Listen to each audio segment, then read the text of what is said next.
Hero Club presents Los Ingobernables de Tokusatsu.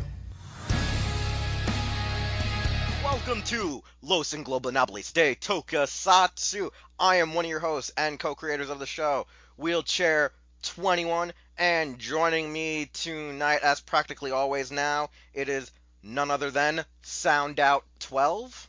Am I? Is that me? You sounded so inquisitive. Did I? Was I? Were we? Like sound out 12? I think I probably did that because I still have that hole in my mouth, so I was trying to avoid over extenuating myself so I don't like pop that part of my like tongue and mouth so I don't have pain. So I might be talking like this, even though it'll make me sound stupid. But hey, I have a hole in my mouth. Hey, you're just making sure every sentence ends with a question? And maybe it might get us more viewers? It's gotta be someone's fetish. Anyways, though, besides Sound Out 12, we also have none other than the Metal Ninja, the Visible Ninja, the Metal Symphony, so on and so on. Oh my god, Metal Symphony's here? Yeah, I gotta really decide on one name one of these days. Yeah, and so our episode for tonight, which I think is 65 or 75, I'm losing track again. I'm pretty sure we're on 65. I want to hope so. Me and episode numbers. If we skip a week, I tend to lose track. But this episode is going to be one interesting episode because for our lit list, we are going to talk about the recent passing of Stan the Manly. We are also going to be looking at some recent trailers that freaking, just got out on the internet, like Detective Pikachu, yes, the live-action Pokemon movie, as well as the Kamen Rider Heisei Generations final film that's supposed to be out pretty shortly. And then we're going to be talking about what our guilty pleasure tokusatsu films and series are, since there's some that are so bad, but yet we find them so good. And that's practically our entire topics for the show thus far, since not really big news has come out in the past few weeks or so, besides trailer news. So, to open up our show, like we said, we are talking about the recent passing of Stan Lee, who died at the age 95. At the time of our recording, it's only been within the past few hours, maybe 8 hours. It happened yesterday, but we found out this morning. Yeah, like most of the news broke within the last 8 to 10 hours. He did pass away yesterday, which was the 11th, right? Whereas on The 11th, 12th, yeah, whereas on the 12th/the 13th at the time of our recording, it's only been broken for like the last 8 to 10 hours, 8 to 12 hours that the public knew about this. So, yeah, no, for those who don't know why we're going to be talking about Stan Lee, it's not just because of his Marvel freaking comics or his work in comics in general. It's also because if people really don't effing know, he really loved tokusatsu. He loved a lot of sci-fi Saved stuff. Super Sentai. He saved Super Sentai. He helped create Tokusatsu Spider-Man, the emissary of hell Spider-Man, and then he inadvertently gave Sentai its mecha, or should we just say its actual man in suit, mecha style, rather than just using vehicles to solve their situations. Also, him and Marvel Comics were involved with the creation of Battle Fever J and Taiyo Sentai Sun Vulcan. Wait, no, sorry, Dai Sentai Goggle 5. And Taiyo Sentai Sun Vulcan, actually. So Marvel was in production of at least 3 Sentai series plus the Spider-Man series, which, if I recall correctly from Mucha, was that they originally were trying to actually do a Moon Knight series before they got the Spider-Man license. I believe so. They were trying to figure out what heroes would fit Japan best. The other thing that came in, mentioning these 3 Sentai shows for those that don't know, the first 2 Sentai were Himitsu Sentai Go Ranger and Jakuten Geki Tai, both of which weren't acknowledged as Super Sentai series until, I think, when was that? O Ranger was when they finally got acknowledged? It was around O Ranger to Car Ranger, because they weren't even a part of the, the Masked Men? Turbo Rangers. Turbo Rangers yeah. 10 Sentai Gathering, even though Turbo Ranger was the 12th Sentai. It's because those 2 were done by Ishinomori Productions at Toei, while Battle Fever J was done by Marvel Productions and Toei. So what we can really say is that thanks to Stan Lee and thanks to Tokusatsu Spider-Man, we have Super Sentai. Basically, that series would have never taken off without the support there. And yes, there are 2 Miss Americas in the superhero world, one from Marvel and one from Japan. No, there were 2 from Japan since the character had 2 different, hosts. Actually, I think there was 2 in Marvel too. There's like 4 of them. Point is, the Miss America on Battle Fun Fever with J Marvel. adaptation. Fun with Marvel, yeah. The Miss America from Battle Fever J is an adaptation of the Miss America from Marvel Comics, which appeared in stuff like the 90s Spider-Man cartoon. So Yeah, no, what's interesting, though, about this, though, is in addition to this, when we had the co-productions with Marvel for some of these 3 Sentai series, Stan wanted to bring Super Sentai and adapt it to North America, or simply just dub it here, similar like the original Ultraman dub during the 60s. However, he just couldn't get it off the ground, and from what I heard from slight idle comments was that he was always a little miffed that he couldn't get the job done when bringing it to America, and was pissed at how fruitful and financially successful it was once Saban, made it Power Rangers. Like, he was like a little irked because technically it is a part of his, like, several babies he's created when you think about it. Like, even though he did not create the original 2, which were done by Ishinomori, he did kind of create the emphasis of what Sentai eventually became as being, we need a giant mecha to go smash some shit. and being like a diverse group of people and such, and not like a military organization. Yeah, and like that's the thing that was really interesting is that Stan's really had a huge appreciation for the Tokusatsu shows. He's loved, kaiju films. He loves sci-fi. He just loves a lot. He always has loved a lot of things that were just different, very different, which is really good about it. And one of the things is out of those shows, these Sentai series or just the Spider-Man series, I think the one that I'm most acquainted with is Spider-Man and Goggle 5. Like, it's mostly probably Spider-Man. I've seen more episodes of it, even though I do have the entire series from. It wasn't Kit Subs, was it? The ones who downloaded, the ones who subbed Goggle 5. Who subbed Goggle 5? I'm trying to remember.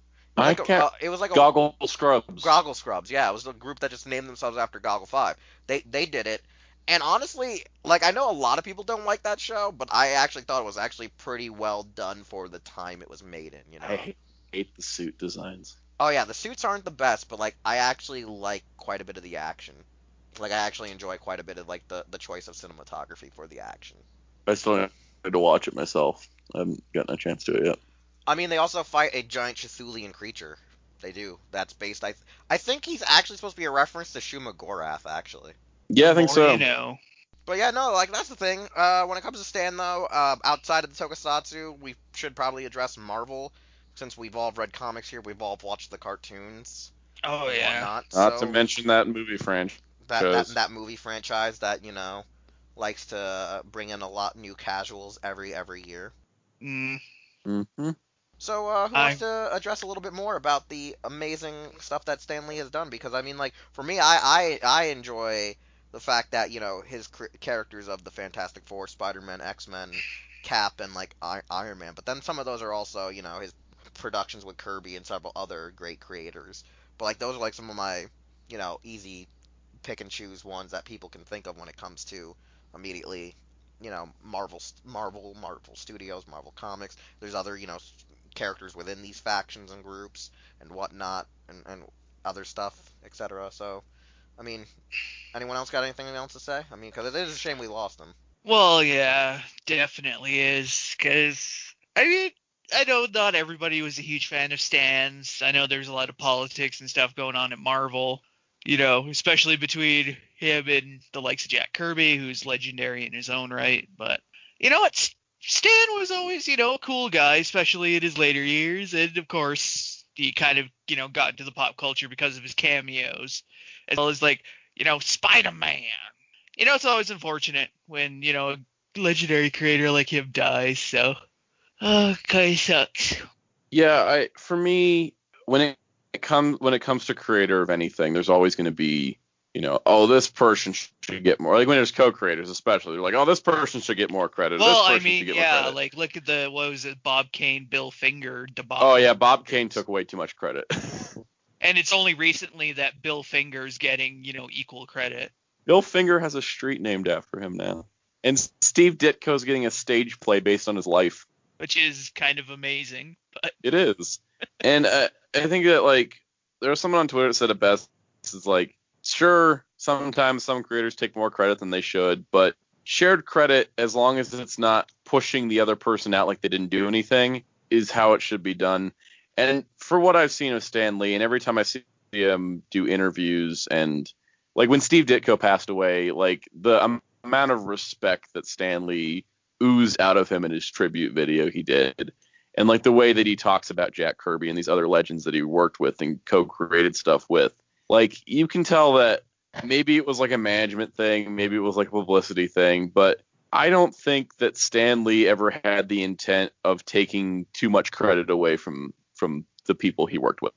No, the idea was because at the time was when he became, what was it, like the CEO or the president of the company. He thought if he put his name on it, it would put more validity that the president himself was a part of what the publishing did. Here's the thing with that. I think the reason why the loss of Stan Lee is going to hit harder across the news board and like across the internet and everybody in the world pretty much, it hits harder there than, say, Steve Ditko. Steve Ditko was half the creative team on Spider-Man. But the thing is that Stan Lee did what other comic creators didn't do. Or comic creators, a lot of times, like, you know, Len Wein, or his name just slipped my mind, but Darwin Cook. You have these things that comic fans know who these people are, but they didn't make themselves into American icons. Stan Lee made himself into an American icon, not only with, like you said, putting his name on everything as the president. Like, you know, the most of the Marvel Transformers comics from the 80s say Stan Lee presents the Transformers. And you have, you know, him appearing on TV shows, cameos, and movies. The name Stan Lee got so much out there in the public space that he became like the face of Marvel and the voice of Marvel. And even when he didn't have anything to do with the creation of him, like, you know, he did cameo in Deadpool. He had nothing to do with the creation of Deadpool, but he was the face of Marvel, and they wanted him in the movie because he represented like the legacy of the company. Stan Lee, I think what you're trying to say is Stan Lee transcended being a writer of comic books to being an icon of American pop culture.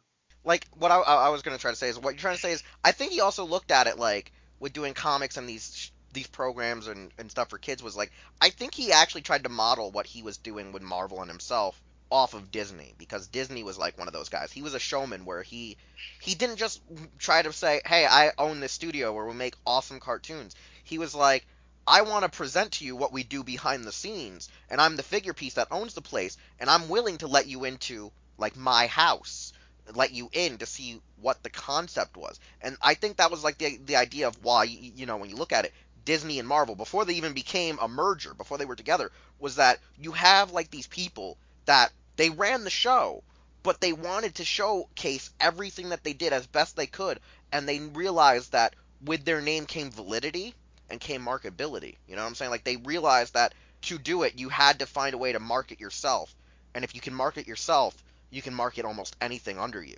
and make sure it's a success. Walt Disney created an empire of a production studio of Disney.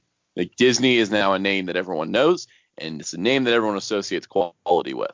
Because when you hear Disney's putting out a movie, you don't question, oh, is it going to have this? Is it going to be popular? Is it going to be successful? You're like, all right, Disney movie, it's going to do well. This should be good. Like, it gives you an instant recognition thing. Warner Brothers doesn't have that. Universal doesn't have that because do we know the Warner Brothers? No, they died so long ago and they never were in the public space that much. Stan Lee, like, the only difference between Stan Lee and Walt Disney in that regard is that Stan Lee didn't change the company to be Lee Comics, because Marvel Comics has so much of a better ring to it.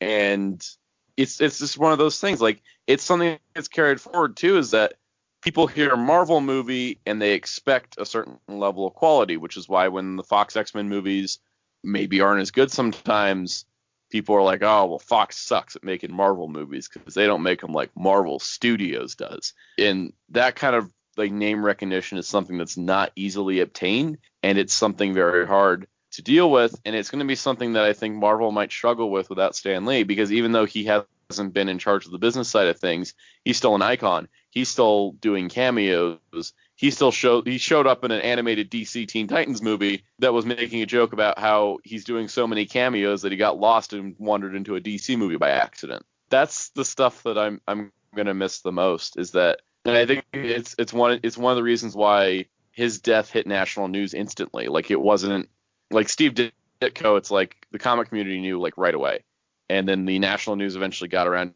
to it when they realized, oh, he was the artist on Spider-Man. You know, they never did any pieces for Darwin Cook on the national news. They never did anything for Len Wein even. And there's several others that completely went under there was a Batman artist. I can't remember the name of him right now. He just got no coverage when he died. But yet Stan Lee is going to be that one that people are going to remember, because like people have been scared that this was going to happen for a while. And now that it has, it's kind of like it's very similar to when Satoru Iwata died, and it left Nintendo in a spot of where do we go now? And because he was their active leadership, you know, Stan Lee is so synonymous with Marvel. We got to wonder, what's Marvel without Stan Lee in that regard? Is things going to be the same, or is there always going to be something missing without, like with the movies, especially, like what's it going to be without a cameo from him? Are we not going to have any cameos, or is Ryan Reynolds going to roll up and say, "Hi, I'm Deadpool. I would like to make a cameo in your movie"? Honestly, this is the best chance now because they got Fox. They might have to just be like, "Yo, hey, Ryan, don't worry, fam, I got y'all." I think that that's the only acceptable substitute, and that means we're gonna see Ryan Reynolds until he retires from that character, which means when he goes in the ground or actually retires from acting. But I don't think even if he retires from acting, he'll retire as Deadpool, because Ryan Reynolds is insane.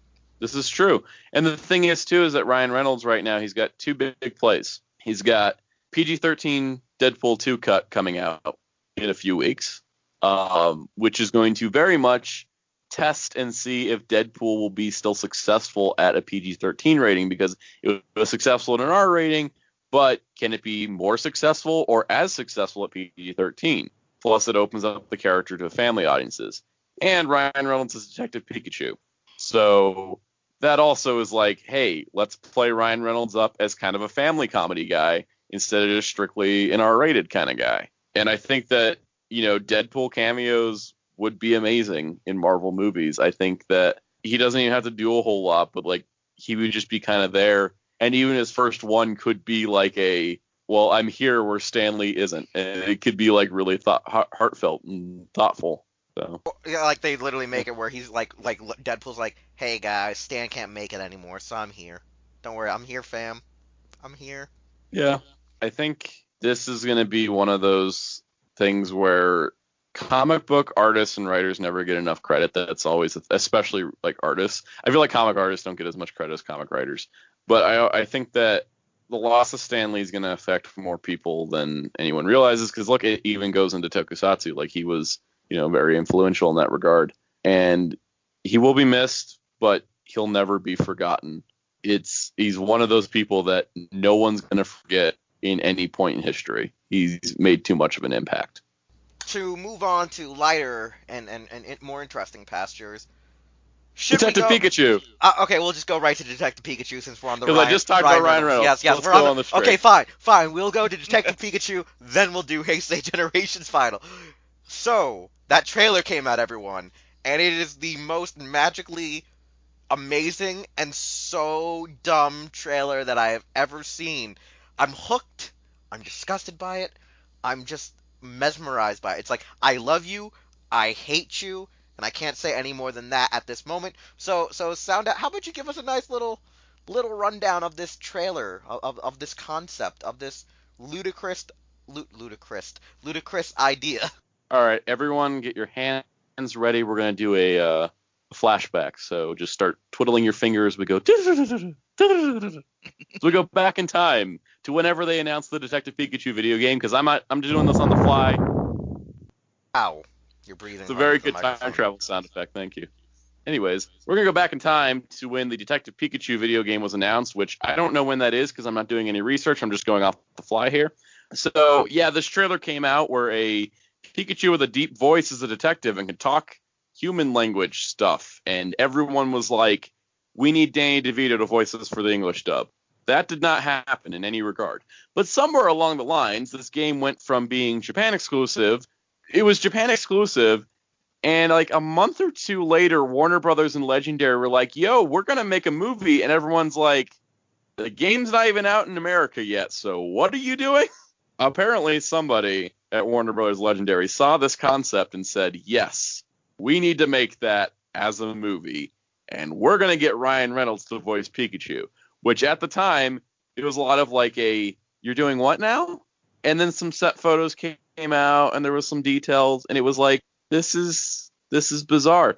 And well, today we got a Detective Pikachu trailer, and I'm not even talking about like a teaser trailer. Like I was expecting a teaser trailer first, but no, full-blown trailer, Pokemon everywhere. They look like the anime designs with a texture pack added, and that works so well, I can't believe it. Summer next year is going to be fun. So was that your rundown? Oh Lord, yes, it is. So I'm guessing that was your rundown, eh? That was the rundown. Okay. So the only other rundown I can say is the plot we know is main kid, dad goes missing. He's now a detective, and he randomly finds a Pikachu with a detective's cap in his house who can somehow understand him. Like the kid can understand what the Pikachu's saying, and the whole world just hears Pika Pika with the anime voice. Yeah, I know, that was like the best part. Yo, can you hear what he's saying?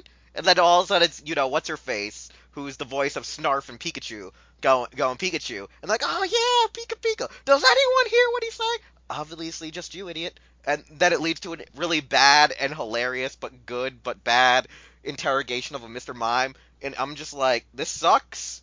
This is amazing. And they literally got away with a typical Pokemon anime joke that is censored in America with a shove it joke. Like, I was like, damn. The shove it joke gave me, I was like, this is going to be one of those edgy PGs, and it's going to be really fun because kids are going to laugh because I think it's Mr. Mime, and then the adults are going to laugh because they got the joke. No, and like the best part about it too is like when you add on top of it the fact that that the Pokemon actual anime, when it's not censored for North America, is straight up it's still just that. It's legitimately just like jokes like that, and everyone's gonna be like, "Is the anime really this dirty?" And then everyone sees it subbed, and they're like, "Wow, my mind." If only they could legally. Well, there's a good thing about fan subs. Yep. To that extent, I think one of my favorite parts of this trailer was very subtle. There was a scene where they're in like what looks like a bar or a diner, and there's a Jigglypuff on a table, and he's just like put a guy to sleep, and it just like looks at like the camera, just super menacing, and I'm like, that's Jigglypuff. That is Jigglypuff right there. And my favorite part too is like the Jigglypuff's hair curl is even longer, so he's supposed to be like a gangster, like a what? You it's a gangster Jigglypuff. I feel like all the detective part of this is like they're gonna stop like these petty crimes with Pokemon, and I feel like the Jigglypuff's gonna be something like they're like, there's a Pokemon going around putting people to sleep in weird positions. I'm so excited for this movie. My favorite part though is how the trailer legitimately ends with it almost with Pikachu almost getting eaten by a Charizard, and I'm like, bravo. Bravo. Oh, the Bulbasaurs look beautiful. Oh yeah, the Bulbasaurs are like adorable. They're swaddling through a river. Greninjas are going around pretending they're Naruto. The Greninjas give me hope for a live-action Naruto movie. Listen, man, my favorite part though is the part that I didn't catch was Psyduck having a confusion scream that explodes the entire forest. I was like, I did not catch that part. There was so much in this for being our first trailer. And the other thing too is they spent money on this movie. They did not go cheap. I was expecting them to go cheap. This stuff looks really well done. I think this looks better than Ready Player One. And that movie looks pretty good. My favorite part, though, still, is the fact that, he's like, all right, we're traded off. You're going to be bad cop, I'm going to be good cop. And, I'm like, why is he doing this? And I'm like, how stupid is this Pikachu when he jumps and hits the barrier? That's still, my favorite part, and I hate it. I hate that it's my favorite part, because Mr. Mime, just puts up a barrier, and I'm like, how dumb is this Pikachu? You're fighting a Mr. Mime. It creates frickin' barriers. This is the other thing that's crazy, is, in one of the shots of the trailer, they're in the city, and there's giant Pokemon balloons that are literally the anime designs as balloons, and I'm just like, it's Poke Floats from Smash Brothers. It's crazy too, because what's even more interesting is that they're not holding anything back. Because I was expecting just Johto Pokemon, but then when Greninja showed up and I was seeing other Pokemon, I'm like, holy crap, Also, We gotta the catch 'em kid all. in his bedroom has a Sinnoh championship poster. So that means we have to catch them all. We gotta catch them all. Gotta catch them all. The only thing this trailer's missing is a Mewtwo voiced by the original Mewtwo voice actor. I don't know. No, making the joke saying that we need the actual Mewtwo showing up with his voice actor, Yes. and then him just shouting, "It is my destiny!" Doo doo doo doo doo doo. Transitions to Mewtwo strikes. Oh my god, that's how you do a Detective Pikachu Oh my god, Detective Pikachu 2 Mewtwo Strikes Back, and it's like an inside joke to the actual Pokemon anime movie. By the way, I like how this kid uses the stapler like it's a gun.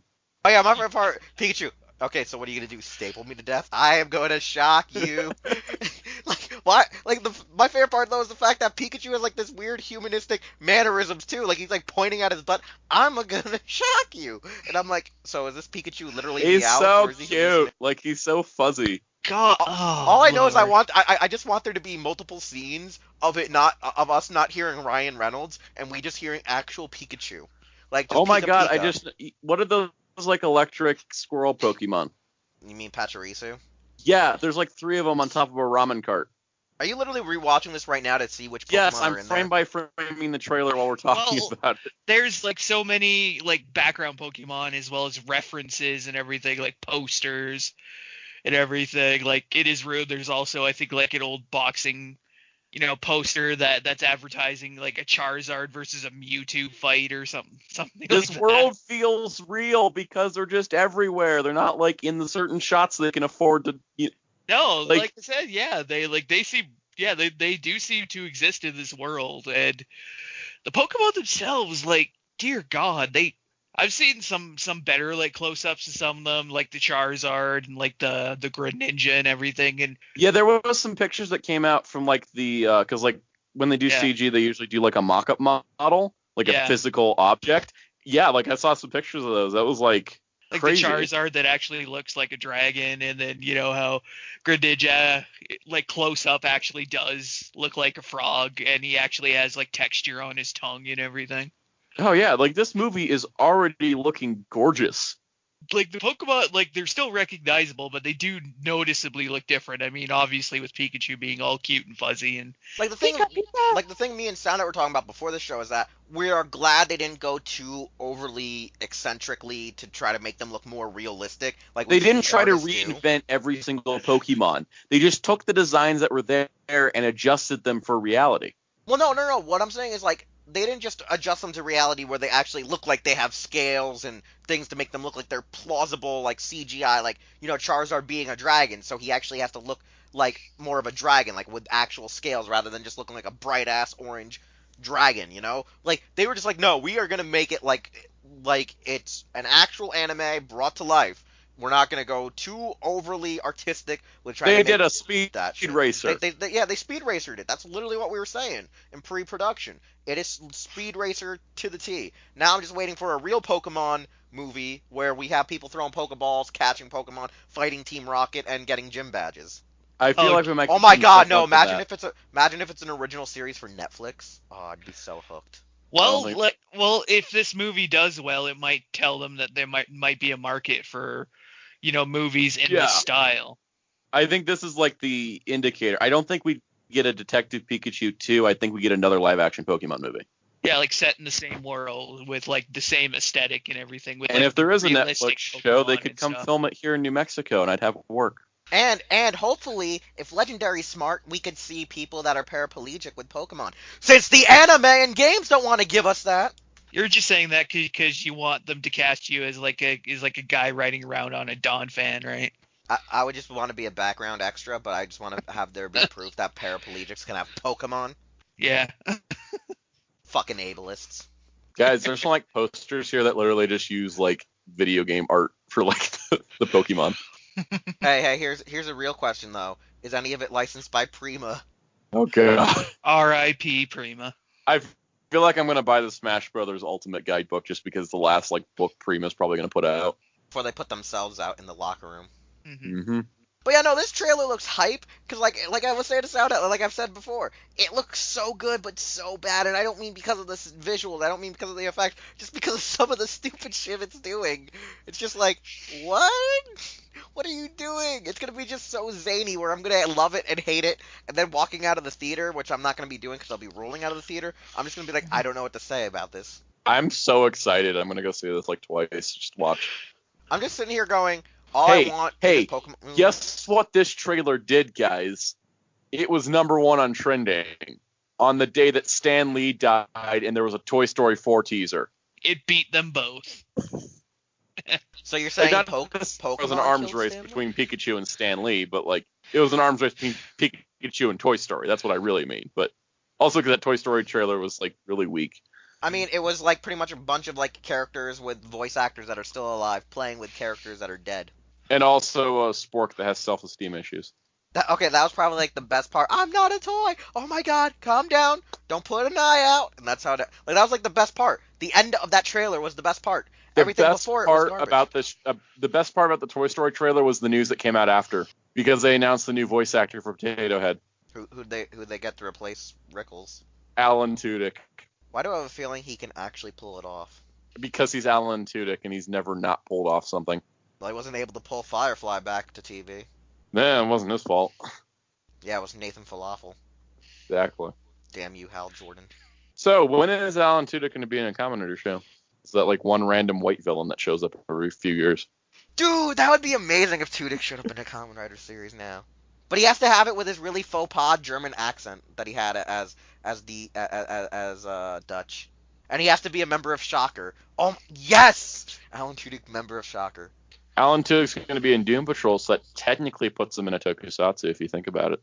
Let's not get too foreign adaptability here. Kamen Rider.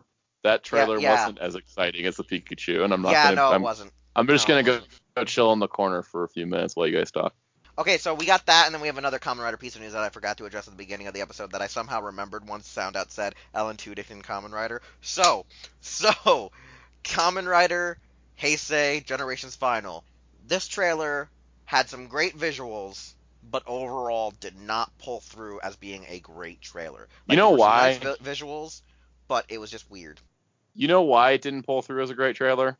Because there weren't any actual actors in it that were returning one. Firstly, there's that. Secondly, it's the same shit we've seen multiple times before. Yeah, like this is the thing that I'm going to say. This is the same trailer as Heisei Generations. What was it? Final Heisei Generations, All Riders versus Die Shocker, Let's Go Kamen Rider. Like it's getting like the thing is that bringing all the Heisei Riders together for a big crossover movie used to be a big event, like during All Riders versus Die Shocker or something. Now it's just it's another Tuesday. Yeah, because in this case, we have it that they pretty much rip off the plot synopsis of Ultraman Gaia, the Battle in Hyperspace, where you find out that the Kamen Riders are somehow coming into reality, and as they're coming into reality, they're actually fading out of existence, while they realize they're a huge Isn't that marketing ploy by what's just Toei. happening in the show, though? Like, Yeah, but fading out of this is where it's more retarded, because if they come to the real world, they completely fade out of existence. And there's kids playing with them. They see the merchandise. They see these kids idolizing them. They see the posters all over the place, and they're like, "What the hell is this?" Wait. So what you're telling me is that the merchandise is killing the Kamen Riders, kind of like a soliloquy for what's happening in real life. Kind of. That's what I got from the trailer, is that they come out to the real world. There's so much merchandise, they can't exist in the real world without being in the television show. And, like, whatever this another writer is that's working with the time jackers, that's breaking time and reality and merging parallel universes, is like, well, I'm going to also, one, destroy you in your timeline, in your world, and I'm also going to destroy this reality, which is our world, the universe of where it's a TV show, and I'm going to rule both worlds. And so it leads to this whole thing where in our universe, as people are legitimately frantically running for their lives more realistically, where you see like almost like it's a Godzilla kaiju film where like the entire street has like hundreds and hundreds and hundreds of extras running in frantic fear, Momotaros in sword form just casually walks through all of them going to fight to his death. and then it just pans to like a compilation of all these great visuals of all the Kamen Rider openings in reverse from Build to Kuga in pure HD, and I'm just like, damn, these openings look sexy all compiled together. And then it kind of just ends, and like the trailer just like Sound Out says feels like the typical All Riders, Kamen Rider Let's Go, Kamen Rider Tyson, where you just see all the riders getting attacked by whatever the current monsters are, whatever the past monsters are, actors running around in shambles wondering what's going on, and seeing parts of the element of the plot be revealed. Like, there are some good, like, actual visuals that they use, but overall, I doesn't also give know enough to the the plot's not show. going to be that great because it never has been. Especially when they go for this many characters and riders in one film. Yeah, I mean, I have trouble being excited because like I said, it's just the same shit we always have. Like, there's nothing, like, this trailer had this whole merchandise angle, but then again, like you said, Ultraman Gaia movie. Yeah, the Ultraman Gaia movie was like Gaia comes to our world, and like he gets jumped by a bunch of kids who are like, "Oh my God, it's Ultraman Gaia!" and like they're chasing him down the street, where he like runs into a store and realizes he's in our reality, the reality where it's just fictional. What he fights for is fictional, and now he has to save the real world from colliding with his fictional world. Yeah, like right now it feels redundant. It also feels redundant of what Zio's actually doing in its plot. And I'm like, whatever, let's just see the movie. All right, so Metal, your take on the trailer? Oh God, yeah, I definitely agree with you guys that like part of me it does kind of feel like, anniversary series movie where it's supposed to be this massive big crossover with a completely new and original concept, you know. But like we have seen this done before. Yeah, I mean Ultraman Gaia. I mean there have been other obviously works where, fictional characters have been brought into quote unquote the real world and have that be most of the movie or story or whatever. And I'm reminded of a particularly awful Sonic the Hedgehog comic where with that, and yeah, it kind of sucked balls, but Oh God, I know which one you're talking about now. yeah, Sonic Live. Oh God, Yeah, I just felt physical pain from that. yeah, like that's what this kind of reminds me of. I mean, obviously, I'm kind of hoping it goes over a bit better than that because that comic was complete. But then again, AIDS. it's a Toei crossover movie, so It's a Toei crossover movie, so there's gonna be, oh, look at all these writers coming together, yeah. Even though they probably won't be terribly much of substance to it, as we've seen in, are we certain. just too old at this point? Because I feel like if this is like your first time you saw a big writer crossover, it's probably exciting. But because we're on our like 7th, we're just like whatever. Yeah, that I think could the be problem it. isn't it's just that it's not just because it's our 7th. It's because every one of these Kamen Rider crossovers that try to bring in a crap ton of writers and not have any confirmation of having any returning actors try to be too ambitious with just using suits and your current stars that there's not enough star power and enough character development and focus to all these writers being there for their reasoning to be there in the first damn place, that it just doesn't live up to its hype and expectations anymore. Because had they stated, oh, every like a majority of like the Heisei riders from Kuga to now we're gonna be in it, like if they said that we had at least 15 of the riders there, and we weren't having to mix and match together Build's main cast with Gio's main cast, and we can make a cohesive story using their reasonings to be there, or what their plot is about being in the real world, or going and gathering the other riders who are just suits, would make more sense, or if like 15 Kind of to like 20 how of them. Heisei Generations Final had a bunch of returning actors, and it was really exciting. They have Yeah, Forze and like their reasoning to and be O's and the reasoning to be there made a lot of sense. Like that movie made sense. The Pac-Man movie made sense to why those writers were there, and it was a most of the smaller previous cast. Heisei Generations movies were pretty good in that regard because it was like, well, we're gonna have 5 writers, and they got all the actors for that, and it felt special. When you Yeah. have a bunch of suit actors, like suit actors are wonderful, but it's not exciting just to see the costumes running around and fighting Like things. I want to see the characters. Yeah, and I get a feeling that might also be a cultural thing too, because I think in Japan it's kind of comes down to you associate more with the characters and less maybe with the actors themselves. See, for Ultraman, it works really well Yeah. to just be like, all right, here's all the Ultraman teaming up. It's like, okay, yeah, it's like, they're Ultra forms. I don't know, like I said, it might just be a societal or like a cultural It's thing. a societal thing because it's been like that since Ultraman. It's been like that since the Where it's like early yeah, Heisei era. where it's like, yeah, it's not the original actors, but holy crap, look, it's Ultraman. Or in this case, it's like, or what was it with like the Decade movie? It's like, holy shit, look at all these writers, even though, not many of them are their original, actors, but holy shit, look at all these awesome that was characters. Decade. It was like, look, the same characters in alternate universes, and it's like, I didn't care that much. I know, but it like I get the feeling that it's more, like I said, like the Japanese audience, or maybe, just Toei's trying to get it that way, to connect more with the suited character as opposed to the unsuited character. Basically, the suited character is what is sold as a toy. I know, that's what I'm basically saying is, basically connect with the toy. Yeah, connect with the toy and not the actor. Because the thing is, on the other flip side of that, is they did the recasting for Decade, but they haven't done a recasting like that since. Especially with Zio's messing with timelines. Why wouldn't they recast for there? But guess not. They just decided. Which they could do, but so far they've been trying to get people back, and those they can't, they use stand-ins. So the stand-ins are frustrating. The thing that I'm going to say right now is that I think they realize also, as their demographic is, like the kids that are the target demographic have grown up and gotten older, they're gone. So with the new current demographic of that age range they're like, oh, these kids don't have any attachment to these characters, so why even bother bringing them back? They just want to see the suits that they hear about or see about on the shelves in toy stores.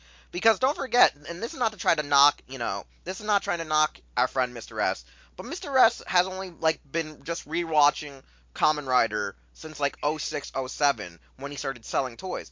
And he doesn't have a real true connection to some of these writers. He's seen some of them. He hasn't gone back and watched a lot of them, and I think it's more about the convenience of, did you catch these shows while they were live airing? Are these shows available for you to go watch and binge on their Netflix or their Amazon or at their local video rental place?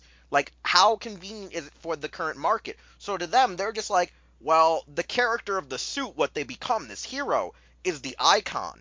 But the character who's under that mask doesn't naturally matter to the home office, like Visible Ninja saying. It's not like here where you see Superman, it's Clark Kent. Or when you see Batman, you only associate Bruce Wayne, Even though the comics have mixed it up. I think it's even more so is you get, well, what is it? If you have, Man of Steel has Henry Cavill as Superman, then you get to Justice League and it's Brandon Routh, and you're like, whoa, hold up. Where's Henry Cavill? Also, here's the other thing, too, is that there's this weird assumption where when it's a character, it's just that character is there, even if it's a different voice. To Japan, it's oh, no. I think that's the thing that they can also get away with, because they have, these soap operas, like we have in America, but they write characters out for every generation. They'll take this character out and get a new actor, or maybe sometimes they can actually recast the character for the modern era. But there's, shows where, even in Japan, they have these soap operas where it's oh, they'll retell the same story, but from a different angle. But they'll always, recast the characters, but it'll be a part of the same franchise. And it'll be the same characters, per se, just taking over the role of another person. It's almost like an actual stage play, like you see on Broadway. So no matter what, it's this could be, Hongo, but instead of, having, Hiroshi Fujioka, you could cast, say, I'm just going to say example, even though he's already a Kamen Rider and we know he's never probably coming back, even though they're kind of hinting that he might come back. It'd be like saying, replacing Fujioka for Odagiri as Hongo, some bullshit like that. It's one of those things, as long as he plays the character, they don't care. It's the suit they want. But yet, if they did that with Ultraman, I think they would lose their effing minds. Because Ultraman has this weird thing in Japan where it's more iconic than Kamen Rider, in a sense. Ultraman is been that around staple. Longer, too. Yeah, because it's been around longer. And the fact is, all of the main Ultramen are still alive, whereas Kamen Riders have died off. You also know that with Kamen Rider, you notice with Kamen Rider is that we don't have as many recasting of Showa. We have more recasting and less returning of Heisei. A lot of Showa is just only suit stuff, yes, but we get a lot more recasting Heisei than we do recasting Showa. Yeah, definitely. The only one they have to recast, technically, is when the actor doesn't want to come back for the voice. They're either dead, or they're banned from the role altogether, like Super 1, who's never allowed to come back. Yeah. That's a Ouch. story for another podcast for another day. But hey, that actually shows one hilarious thing, is that none of the main Ultra Brothers have ever been arrested for a crime and banned from being an Ultraman. This is true. This is very, very true. It's also weird when you think about how Toei actors have done more actual weird stuff than the Tsuburaya ones. Because Toei actors are mistreated. Yeah, I mean, like, if you look, there's the Gosei Pink, there's the guys who were actually murdered, accidentally died during stunts, people who, went missing. Yep. But yeah, no, nevertheless, though, when it came to the Heisei Generations thing, I want to hope that this is a good film, just because of the precedence that stands is that, yeah, the last two Heisei Generations films be magnificent. Now they're trying even further with more characters, but they don't have enough characters returning to solidify my investment. There's too many soulless characters remaining now. Yeah. Like, what I consider soulless characters would be anybody that doesn't have an actor associated to the suit. Like, if it's just the suit, it's a soulless character. Like, and this is the thing. This is why I'm also always pissed off when they're saying Kamen Rider Deno's coming back, and it's like, that's easy. The 4 Imagins are easy to get all the time. Yeah, But like, it's like Deno coming back is not news. That happens every day of the week, as far as I'm concerned. Like what those would be voice used as saying actors Ryuta? live at Toei. If they say Takeru Sato is back, that's Deno. But, like, I understand Momotaros is Deno. I understand Urataros is Deno. But the thing is, they come back easy. They'll come back whenever. Saying Owner is there. 4 games. But, like, here's the thing. Bringing back Owner, though, also adds a little bit. You know what I'm saying? Like, okay, Owner's there, so at least there's at least some other character. Like, when they actually were like, oh, Deno's going to be in, what was it, the Drive GP movie. But, hey, we actually got Yuto back since he's back from his, leave from acting since he broke his back. We have Yuto back and Deneb, so are you happy with us? And everyone was like, okay! But, that was at least a calm to calm the storm, you know what I'm saying? It was like putting a Band-Aid over a crack in the dam, Yeah. So, like, it kind of fixed the situation. It was like, if you bring Yuto, people aren't going to complain too much, at least, because at least we got a Deno character, or one of the main stars of Deno back. But until you bring back Deno, who is technically the titular character, even though the show really revolved around Zeranos, that right. fandangoing. But yeah, no, it's just, I don't know what to say about it. I'm just so, what the hell is going on, I'm ready for Rider to have a hiatus. I wanted to have a hiatus. But speaking of interesting stuff with Rider and American and stuff, like, since you brought up Tudyk, who's an American actor, or at least is known for working in America, Toku HD, the online streaming service run through Olympusat/Comcast, put out a poll saying, hey, would you be interested in if we were able to try to obtain Kamen Rider licenses? They did a poll, and obviously as F, people went and voted on it. They went and blasted them and gave them suggestions, and a lot of these suggestions, as Visible Ninja explained to me and as I saw on Twitter, were very modern Heisei Phase 2 casual bait questions or statements like, we want Double, we want Gaim, we want Drive, we want X-Aid, we want, anything that was decade to now was very casual bait. Some said Kabuto, some said Fies. No one really touched any of the show. No one touched any of the early Heisei. I totally forgot to vote and all that. I didn't even know to vote until after they closed it, because they ran the poll for like a basic 8 hours. They didn't even do like a full 4-day, 5-day week. They were just like one and done. I guess on they Twitter. Twitter polls are only 24 hours at the max. No, they can go longer. They can go longer. Yes. I haven't done one in a while. You can adjust them. They can go longer. Yeah, I know you can adjust them, but I never was able to get beyond 24 hours. No, you can. But I think they were more afraid of their Twitter getting too bombarded after seeing what happened with Shirakura on social media. Everyone should fear the Kamen Rider fandom of the Americans. Fear them. Yeah, the Kamen Rider fandom is one of the most vicious ones next to the actual Power Rangers fandom. The Sentai fandom is actually a lot calmer, which is astonishing. We're quiet people. What do Sentai fans have to complain about, though? Nothing much, really. I mean, we do have complaints, but we're usually not as vicious, I think, as Power Rangers fans or Rider fans. What do we have right now? A show that, sure, people complain about, but overall is pretty solid. Licensed Sentai DVDs coming out every 3 months or so. I don't know. Like, there's so much to complain about when it comes to Sentai. Like, it's pretty fulfilled. Now, this is the reason why I wanted to bring this up before we go to our main topic was, while Toku HD is probably the next best outlet since Crunchyroll is severing its ties with Tsuburaya most likely, and the fact that Crunchyroll may be dying soon due to it being not screwed over, but financially probably not connected well to Funimation anymore.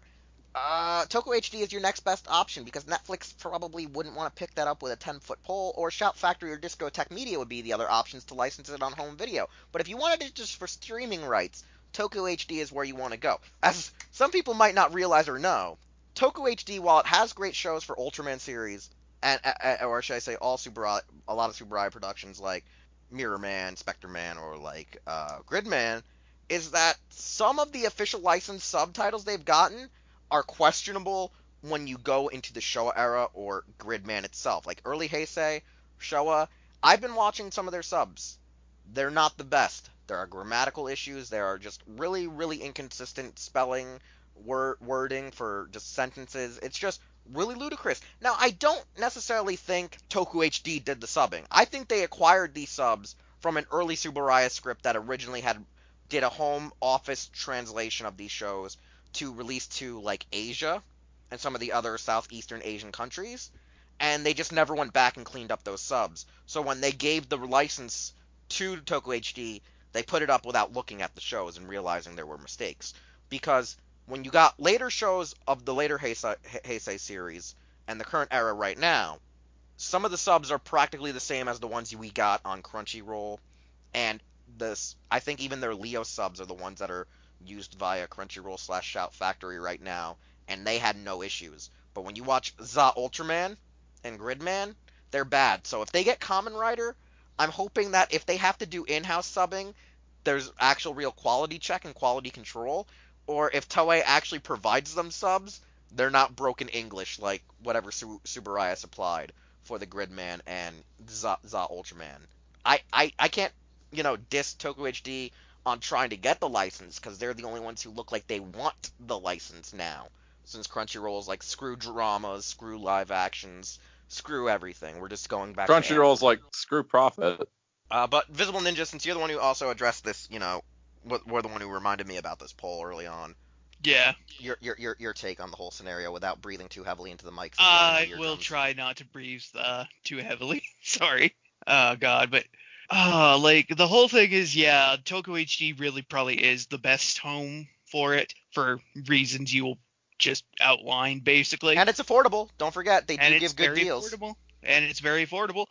And obviously they have quite a few, good, like obviously they've got quite a few ultras on there. They got some other, Japanese and Asian movies on there as well. So I could very well see Kamen Rider going on there and doing half decent. So I am definitely hopeful that maybe sometime in the next year or so that maybe Toku HD goes and picks up series. Now, what series is obviously a big, question and everything. Probably one of the good ones I've heard is basically get a pre-2000 series and then to get a post-2000 series, basically. So, like, basically a Showa and a Heisei.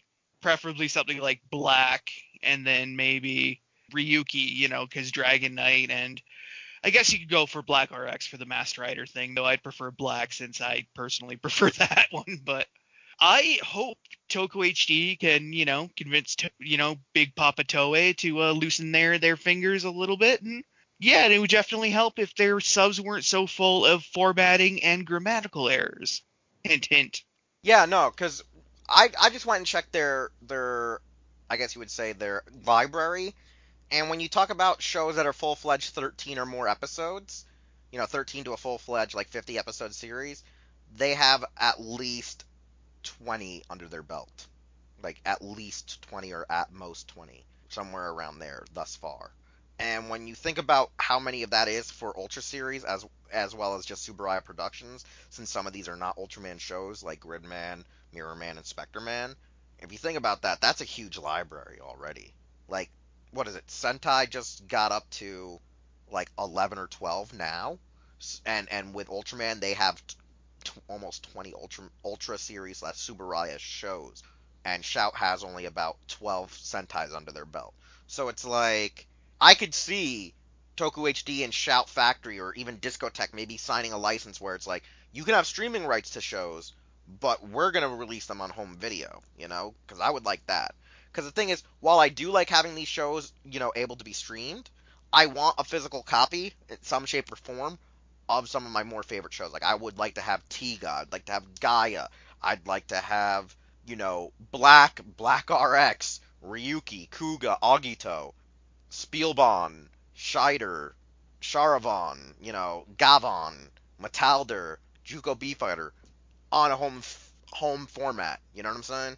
But I'd also like to have the option of streaming if, say, I didn't have my discs on me, or if I was out somewhere. Say, hey, me and Sound Out went to, say, a convention like Ranger Stop, Power Morphicon, and we didn't have our DVD players on us. Japan Well, World we could just, Heroes. yeah, we could just go onto my Toku HD account and sit there and watch, various shows. That's the thing, is that if Toku HD does get Kamen Rider, I kind of don't want them to get a Kamen Rider that doesn't feel like a Kamen Rider. Like I would not want them going right into grabbing, like, say, Double Geimer Drive, which most of the fans are saying do that one. Do something like Black.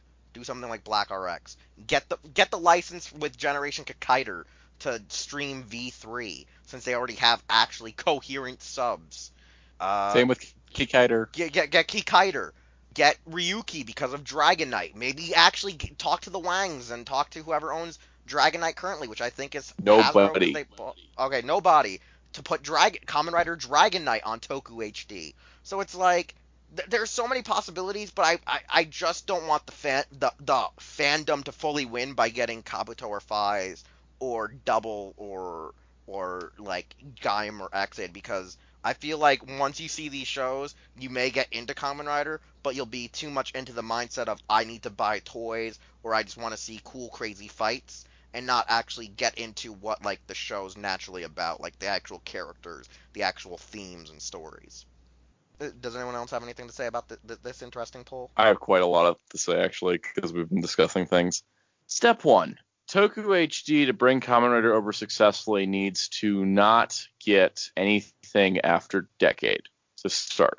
And nothing after Den-O as well. They need to go pre-Den-O on everything. And it's because of one very distinctive reason. How do you make Kamen Rider successful in America? You got to get people to watch the show through the official channels. How do you do that? You give them a show that they haven't seen in a while, / haven't seen at all.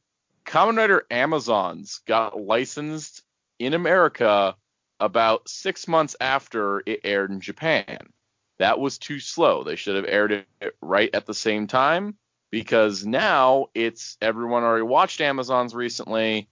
Nobody's checking out the official subs because they don't want to rewatch it this quickly.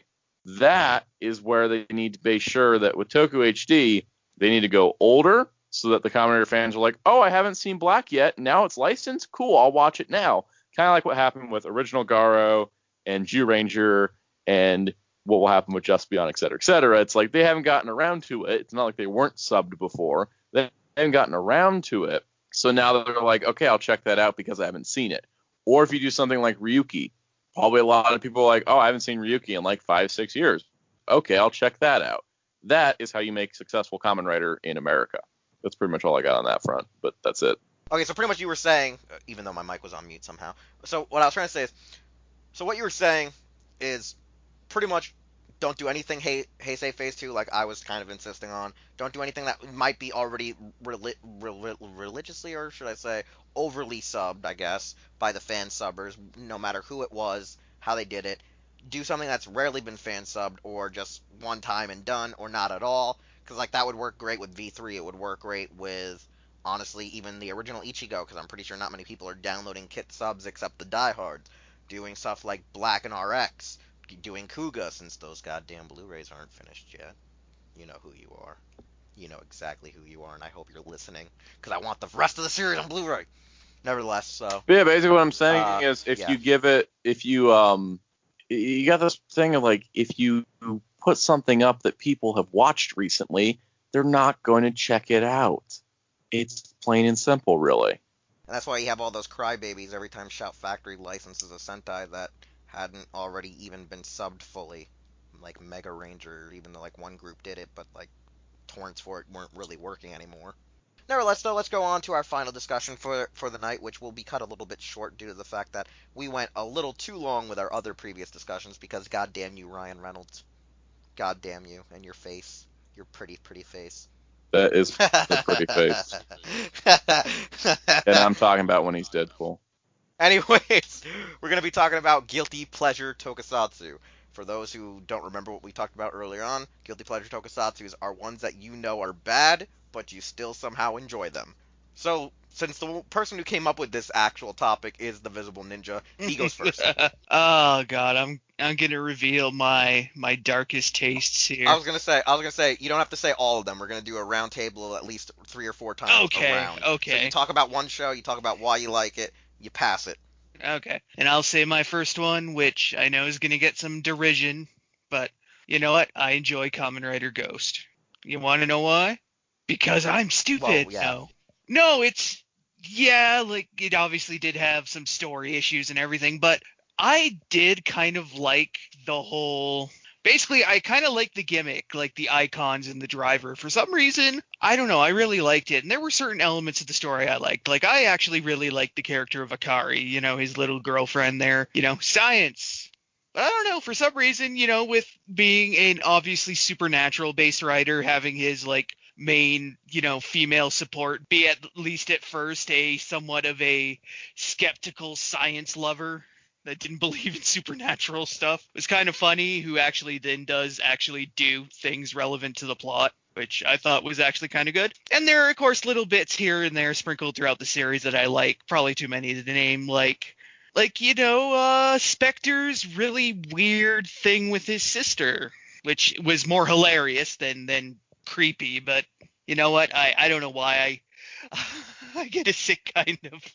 I don't know why. I find it kind of weird, but I also find it funny because I don't know, because Kanon-chan was like kawaii des and stuff like that. I don't know, but yeah, I like Ghost. Other people don't like it. Hey, whatever. It's not exactly freaking diamonds, but you know what? It's better than a shiny turd. I can't argue with that. With you saying diamonds, I feel like Sound Out has to go next then. Magica, magica, magica, showtime. Do. I love Kamen Rider Wizard. Fight me on the internet. Fight. It's hard to say like why exactly I like Wizard. Part of it, admittedly, is suit design. Like, damn, every costume in that show was gorgeous. Another part of it is the breathing metal. So, anyways, I know that Wizard has problems. It's got like mad problems, but I enjoyed it not so much as a Kamen Rider show, but just as a general Toku, because I felt like it worked better off of the Sentai logic of let's just have these characters do things every week as opposed to like an ongoing plot, which most Kamen Rider does. So I did kind of like that aspect of it. And when it came down to it, I was really looking at it and I was like, people talk about, Wizard like all the time of like, oh, it sucked, oh, it's this, oh, it's that. And yeah, it was a bit of a burn, but I really liked Haruto as a lead character. I liked how he was able to help people that were going into despair by saving their souls. I thought that was a cool aspect. I enjoyed the storyline with Koyomi and her kind of mysteries involved with that. A lot of the villains were really cool, and I thought the Wise Man reveal was actually pulled off well, considering that it was pretty obvious to the audience. The second that Kamen Rider Beast showed up, that show just really improved for me, because like I think Nito Kosuke was like one of the Kamen Rider characters I really connected to somehow, which I thought was great. Like that was really fun, and made a very bad episode of Kamen Rider Zeo very exciting for me. And yeah, I love the use of female writers, because there was we had a main series female writer for the first time, and then a bunch of them in the movie. Really loved the summer movie. I thought that was great. And generally speaking, like the other Rinko was a great female sidekick. Shunpei was an obnoxious little brat, but couldn't kill the show for me. And the old man that made rings just was an old man that made rings. And then of course we have the wonderful Sugar Donut and the donut cart that she owned. And it just, I don't know, those two characters were great at the donut shop. And Haruto always knew how to find them.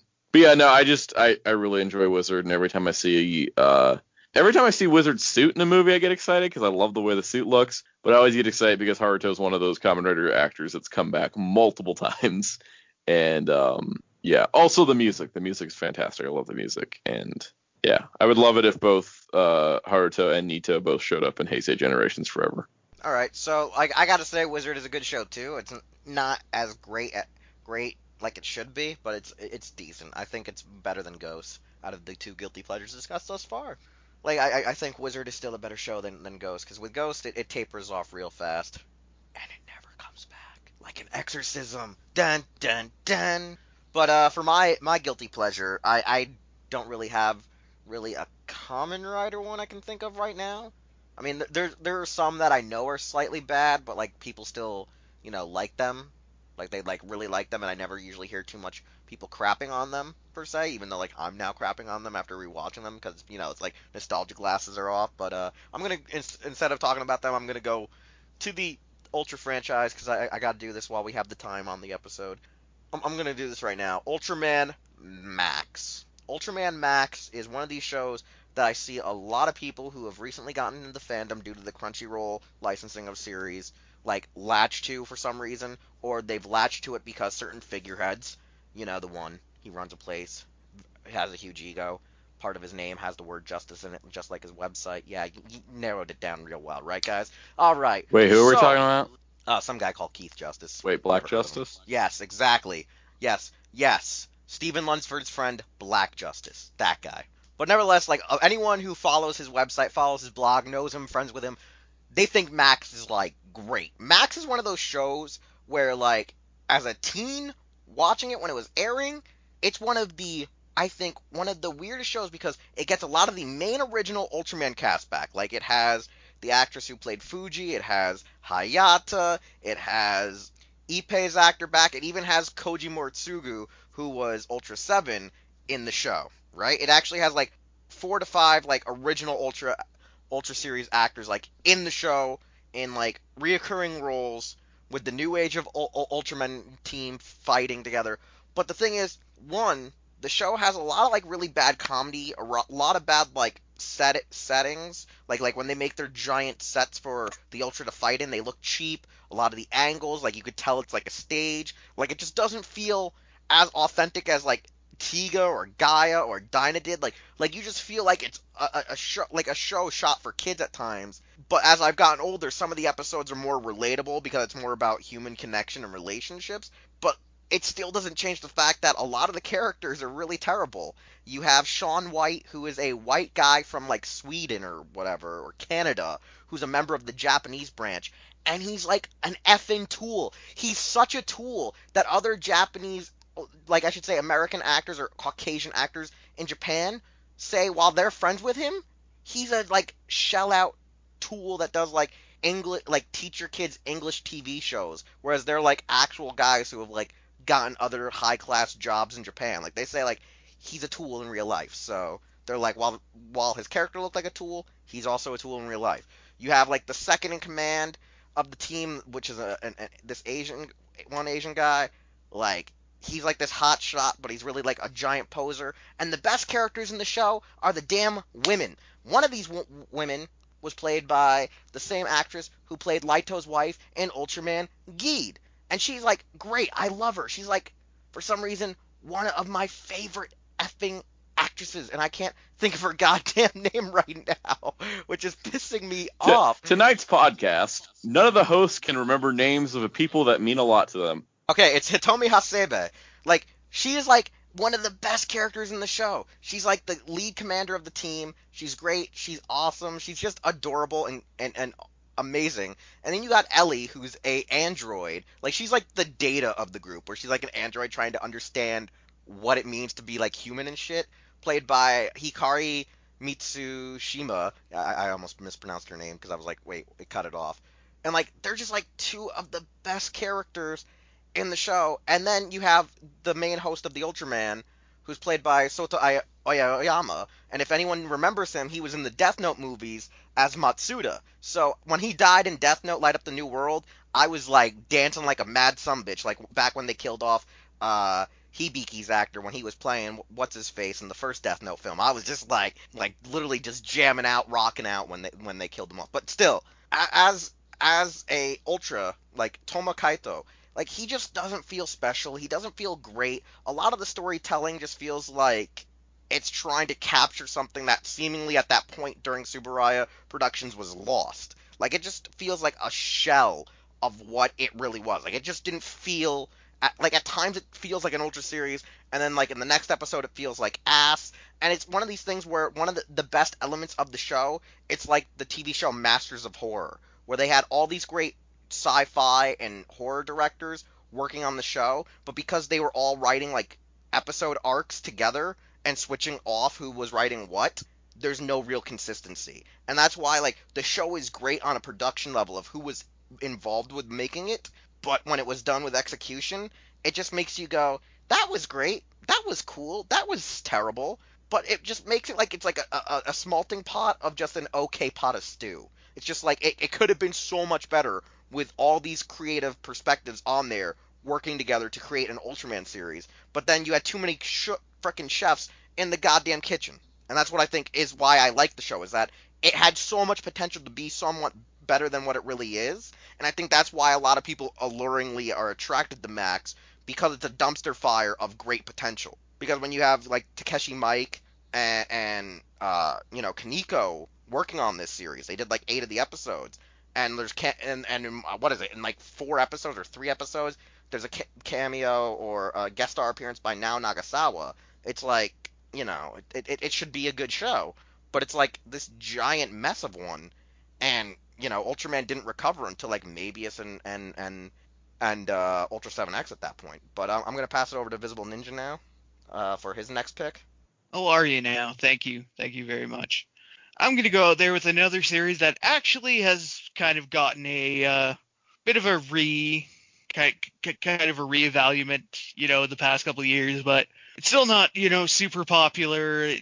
Mine would probably be my next one would probably be, I guess, Ghost Sager, because it had the unfortunate, fortune of being sandwiched between, well, a gateway series being Shinkanger, which is, super popular and, everybody loves to jerk it off, and Gokaiger, which is, massive, oh my god, nostalgia anniversary series. So yeah, for quite a while, it was kind of seen as like the unwanted, like middle child of that little time in Sentai period. And yeah, it's not, great. I mean, the whole premise of, let's just say, angels getting cast down to Earth and having to live with a kid and his astronomer dad isn't the best of ideas they could have done with that. But then again, the series actually did have quite a few interesting and good things about it. Namely, the fact that all the monsters of the week are actually references to movies of varying degrees of subtlety, as well as the fact they actually had the magnificent bastard that is Blade Run, or Bradjura, the Messiah,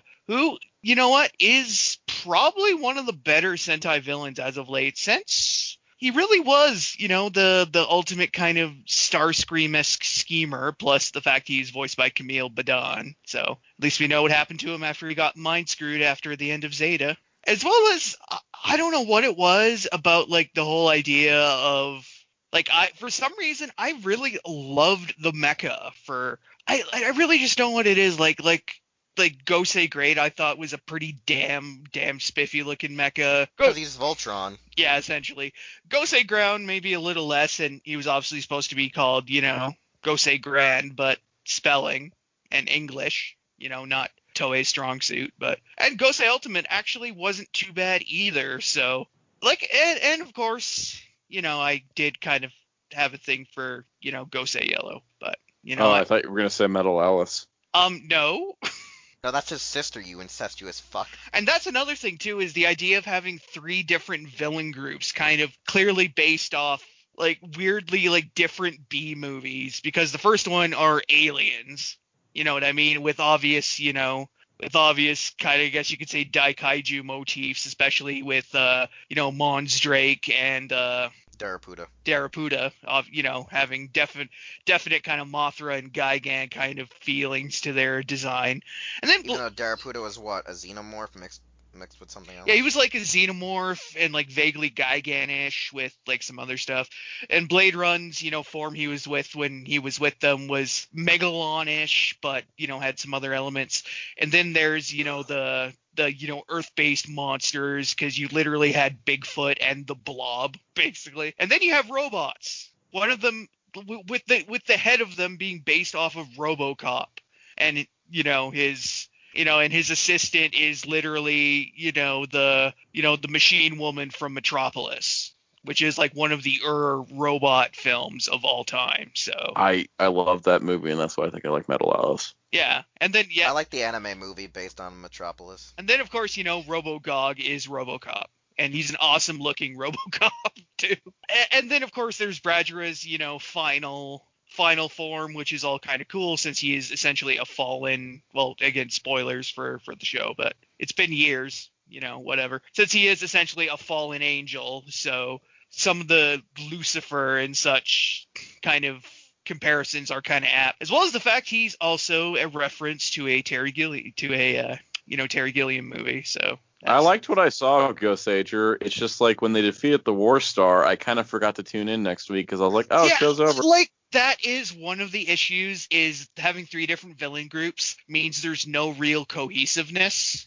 And admittedly, early on, like, the show did have this kind of weird, like, jutting out thing, but over time the actors were able to kind of settle into their roles a bit more. And especially with the introduction of Gosei Knight, who's probably... Yeah, because the actors in their roles were very terrible at the start. Admittedly, yeah, but like I said, they started kind of getting into the groove. I know Alita gets a lot of shit for being a wimpy-ass Gosei Red, even though he actually was able to pull some pretty good hero moments. The other Goseigers were like, varying things, like, there's the whole thing with Pink, but, that's neither here nor there, and you know what I mean, but... Dumbo ears. Yay! Dumbo ears! And that explains why she was part of the Wind Tribe. Exactly. And also why everyone said Monet was fat when she was, just kind of average. Hey, whatever, she was my bae. Still, like, I like Ghost Ager. Like I said, it did have problems, and it has the unfortunate kind of, being sandwiched between a fan favorite gateway series and like a budget bloated nostalgia anniversary series. So that kind of didn't help it either. But like I said, lately, since the Millionfold Curiosity subs came out, people have been going back and actually discovering that this show actually wasn't as bad as they thought it was when it was airing week to week. So that's definitely cool. It's like the Go Busters. It's like the Go Busters fiasco. Kinda. Yeah, I definitely want to go back and watch Ghost Ager someday because I feel like I did miss out on the other 2 arcs. All right, send out your next pick. Shiki Sentai 5-Man. Hell yeah! 5-Man is a show that was written by LSD, and I don't mean people on LSD. I mean like the drug came to life and wrote a TV show. And really, I don't really need to say much else because that pretty much describes how you get what is essentially kind of a bad show, but is so amazing to watch because you're never really sure what weird stuff is going to happen next. My favorite part, though, is like at first you were like, oh no, this is just typical. And I'm like, sound out, nothing about this show seems typical. Then you go back and watch it. Well, the first episode starts with a family that's on the moon that's adopted 2 aliens, and both the parents and the 2 alien kids die, and the 5 kids escape to Earth in a flying battleship with their robot butler. I mean, I knew nothing was going to be typical. The next few episodes were kind of normal, and then Arthur turned into a cannon. Nothing was the same. But it's funny though, because like I remember you like getting mad at me when I was like calling out that shit. I'm like, so yeah, I'm watching 5-Man now too, and like, what the fuck am I watching? I don't ever need to take drugs because I can just watch 5-Man instead. Like this is a fact. Like when he was watching it, I started watching it. I'm sitting there like, yo, am I high right now? Like I literally thought someone laced my fucking food when I first started watching because it was early in the morning, and I'm sitting there like, yo, did my mom lace this with something that, like, is she trying to kill me? And I'm like, Mom, what did you do? And she's like, I didn't do anything to your food. And then I started watching it when I was sober, and when I knew I was sober, because I thought she laced something into my food, and I was like, oh shit, this show is just whack. Yeah, no, 5-Man's really weird, but I do like the core story of the 5 siblings working together and being teachers, and a lot of the heartfelt moments. I also enjoyed the villains and some of the plot twists at the end, and I just really enjoyed 5-Man. Like, I liked it. it was funny because I didn't know much about Five Man outside of who the main villain really was, and I almost spoiled it for Sound Out. I was like, "Oh, you never checked Sentai Wikia?" I'm like, "Oh, it's gonna get great." Like, no, I was saving myself to watch the show. I was a five-man Yeah, that virgin was before watching the series. yeah.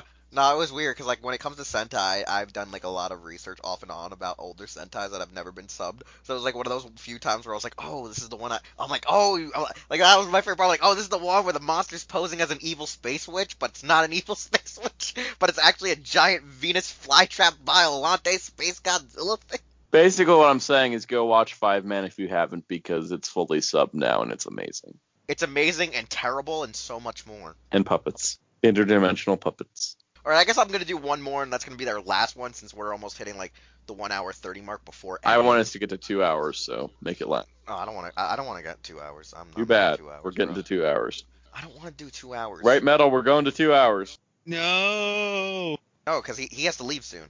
2 more So- hours, okay. No, 2 more hours. Okay, so my final pick for this guilty pleasure. This is probably gonna be an easy one.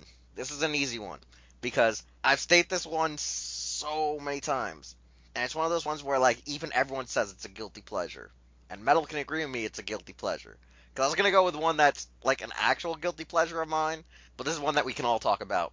The classic kaiju movie, Godzilla versus Megalon. Yeah, I actually haven't seen that. I know you haven't seen it, but Metal has. That's the point. Godzilla versus Megalon is like Couldn't have it's said like Son of Godzilla. No, because it's actually a good film. It is, but no one gives it Yeah, credit. no one gives that credit as well as Godzilla's Revenge. But we'll get to that on another episode when we talk about other guilty pleasures, because this is going to be another segment sometime in the future. But Next week. maybe next week we should do it just to finish it off. So Godzilla vs. Megalon is a movie that's sometimes referred to as baby's first Godzilla film if you grew up in the 90s or if you grew up in the late 80s, because that movie was heavily syndicated.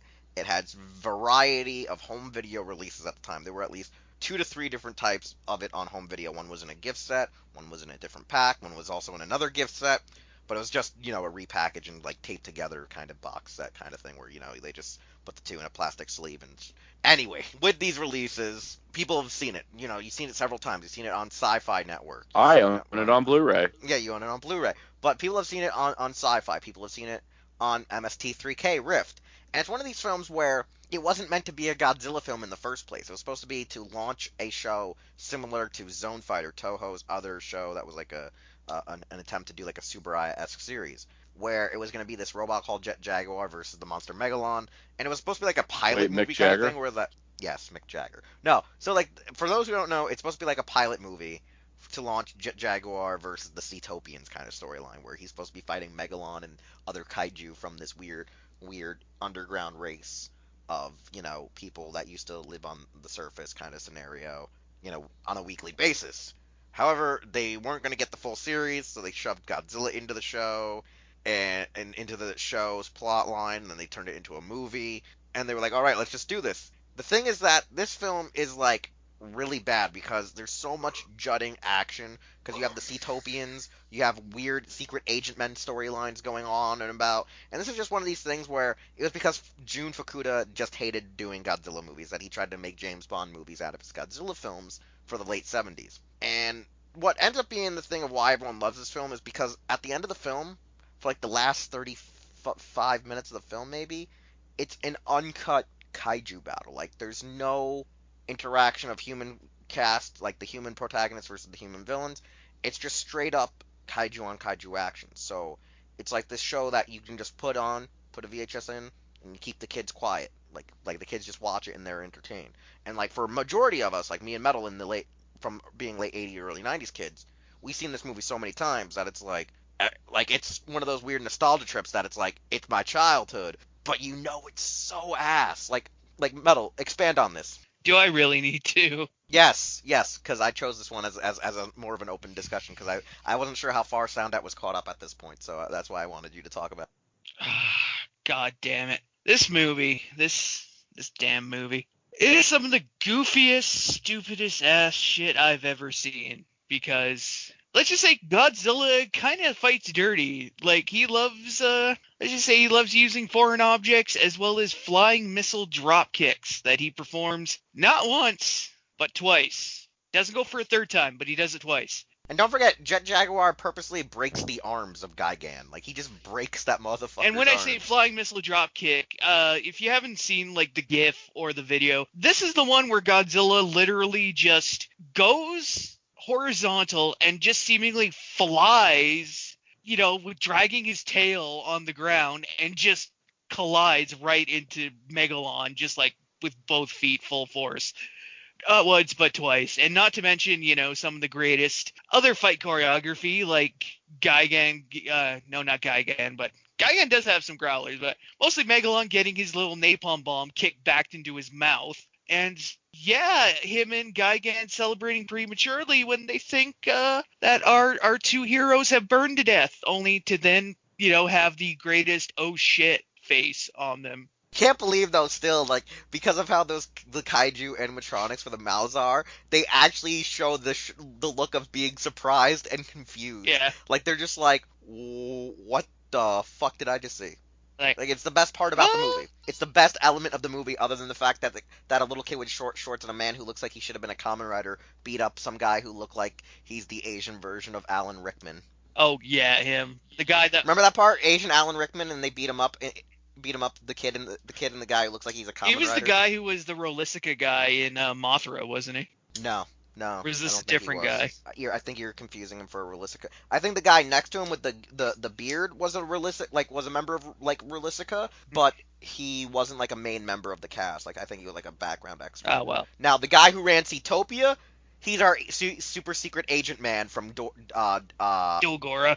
Dagora. Yeah. What is it? Robert Armstrong, I believe his name was.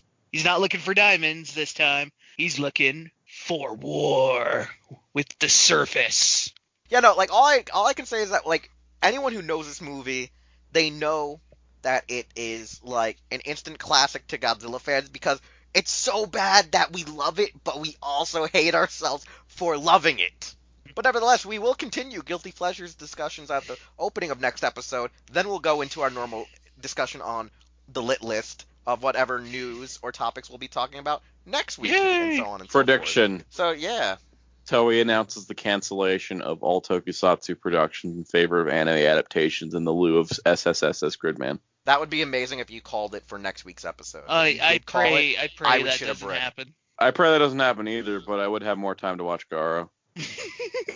Nevertheless, though, this concludes, hopefully, episode 65 of Los Ingobernables de Tokusatsu. We'll see you all next week, where we will carry over this discussion, as well as have new topics to discuss, of course.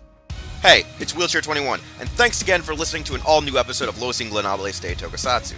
If you want to hear more content or see more content from the Hero Club YouTube channel, we're going to need you to subscribe, like, comment with some feedback, and share this channel with a friend.